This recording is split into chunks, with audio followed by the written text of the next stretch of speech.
Innal hamdalillah nahmaduhu wa nasta'inuhu wa nastaghfiruh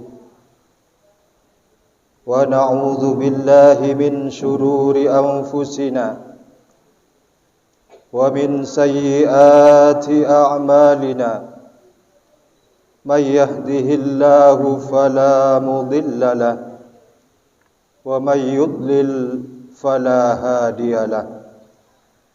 أشهد أن لا إله إلا الله وحده لا شريك له وأشهد أن سيدنا محمدا عبده ورسوله اللهم صل وسلم وبارك على سيدنا محمد وعلى آله وصحبه أجمعين. أما بعد فيا عباد الله اتقوا الله حق تقاته ولا تموتن إلا وأنتم مسلمون. Hadirin jemaah salat Jum'ah rahimakumullah, marilah dalam kesempatan hidup di dunia yang sangat singkat ini kita kembali meningkatkan kualitas keimanan dan ketakwaan kita kepada Allah Subhanahu wa taala dengan cara imtithalu awamirillah, menjalankan segala yang diperintah oleh Allah, wajtinabun nawahihi, dan menjauhi segala larangan-larangan Allah Subhanahu wa taala. Hadirin jemaah salat Jum'ah rahimakumullah, seperti yang sudah kita ketahui bersama bahwasanya sabar itu mencakup terhadap 3 hal. Pertama, as-sabru ala adai ma aujaballah, sabar melaksanakan perkara yang diwajibkan atau yang diperintahkan oleh Allah Subhanahu wa taala. Sabar yang kedua, as-sabru amma harramallah, sabar menjauhi perkara yang diharamkan, perkara yang dilarang oleh Allah Subhanahu wa taala. Dan yang ketiga, as-sabru ala mabtalakallahu bih, bersabar atas ujian atau musibah yang datangnya dari Allah Subhanahu wa taala.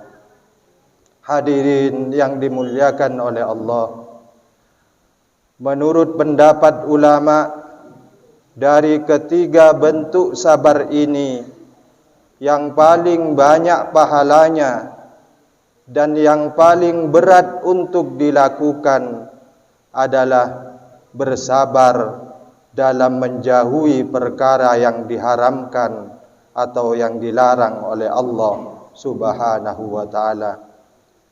Makanya sering kita jumpai orang-orang yang rajin melaksanakan perintah Allah seperti solat, puasa dan lain-lain, tapi maksiatnya jalan terus.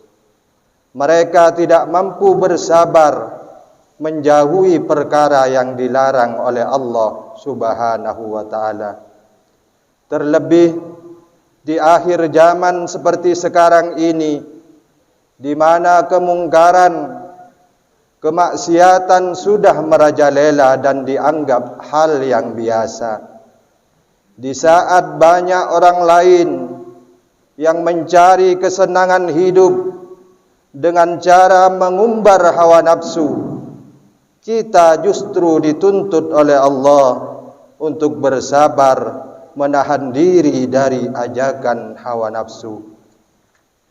Di saat banyak orang lain yang menghalalkan segala macam cara demi menumpuk kekayaan materi, kita dituntut oleh Allah untuk bersabar mencari rezeki yang halal meskipun hanya cukup untuk sesuap nasi.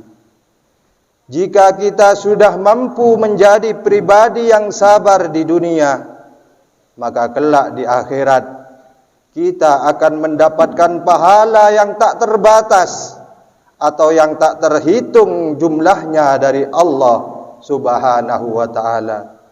Innama yuwaffas sabiruna ajrahum bighairi hisab.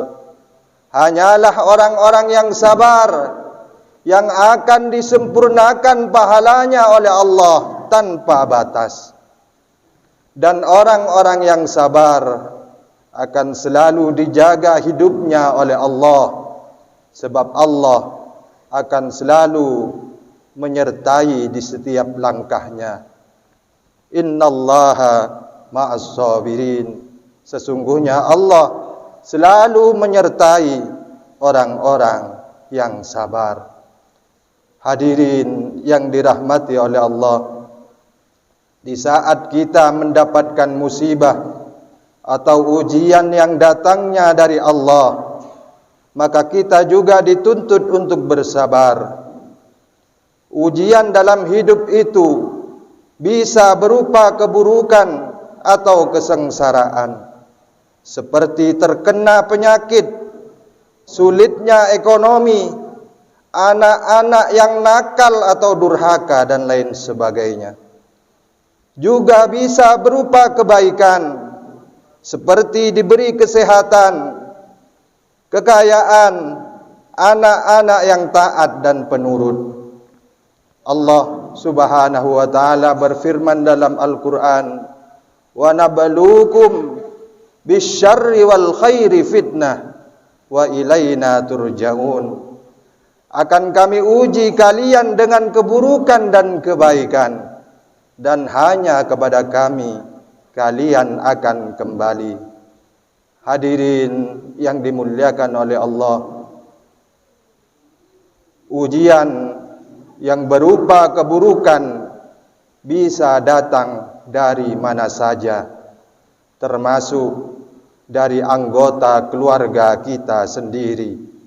Ingatlah bahwa Nabi Muhammad sallallahu alaihi wasallam juga pernah diuji oleh Allah dengan pamandanya sendiri yang kafir dan menentang terhadap dakwah beliau.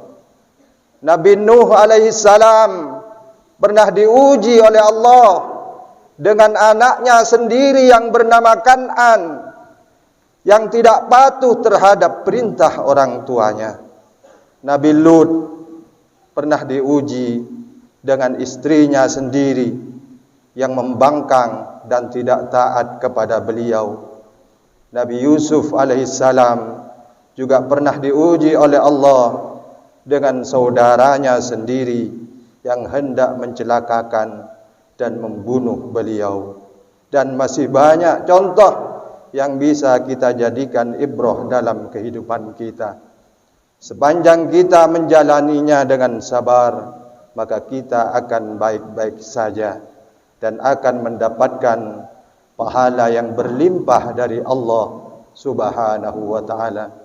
Mudah-mudahan kita semua tergolong hamba Allah yang sabar. Amin amin ya mujibas sa'ilin. Inna ahsanal kalam wa bayanal nizam kalamullahil malikil alam dzil jalali wal ikram.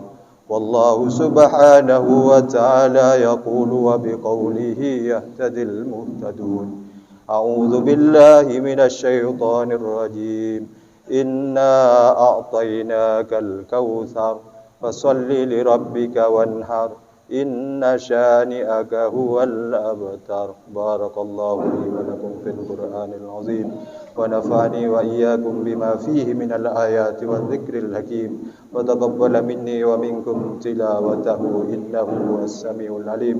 أقول قولي هذا وأستغفر الله العظيم لي ولكم ولسائر المسلمين فيا فوز المستغفرين ويا نجاة التائبين.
الحمد لله حمدا كثيرا كما أمر وأشهد أن لا إله إلا الله وحده لا شريك له إقرارا لربوبيته وإرغاما لمن جهد به وكفر وأشهد أن سيدنا ونبينا محمدا عبده ورسوله سيد الجن والبشر اللهم صل وسلم وبارك على هذا النبي الكريم سيدنا محمد وعلى آله وصحبه أجمعين أيها الناس اتقوا الله فيما أمر وانتهوا عما نهى عنه وحذر واعلموا أن الله أمركم بأمر بدأ فيه بنفسه وثنى بملائكة قدسه فقال تعالى ولم يزل قائلا عليما إن الله وملائكته يصلون على النبي يا أيها الذين آمنوا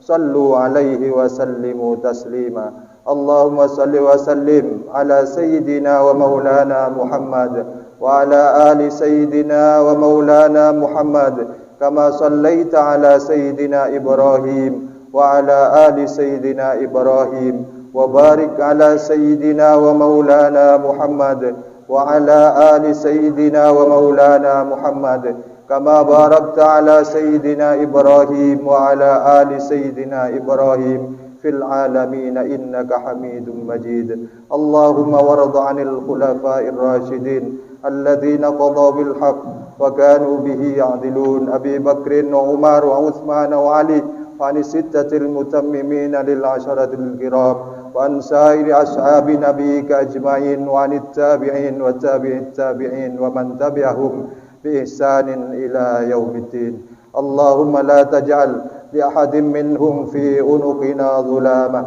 ونجنا بحبهم من أهوال يوم القيامة اللهم وقدس أرواح الأئمة المجتهدين والخلفاء الراشدين الذين قضوا بالحق وبه كانوا يعدلون اللهم انصر جيوش المسلمين وعساكر الموحدين وأهلك الكفرة والرافضة والمبتدعة والمشركين ودمر أعداءك أعداء الدين اللهم اغفر للمؤمنين والمؤمنات والمسلمين والمسلمات الأحياء منهم والأموات إنك سميع قريب مجيب الدعوات ويا قاضي الحاجات ربنا آتنا في الدنيا حسنة وفي الآخرة حسنة وقنا عذاب النار عباد الله إن الله يأمر بالعدل والإحسان وإيتاء ذي القربى وينهى عن الفحشاء والمنكر والبغي يعظكم لعلكم تذكرون واذكروا الله العظيم يذكركم واشكروه على نعمه يزدكم واسألوه من فضله يعطكم ولذكر الله أكبر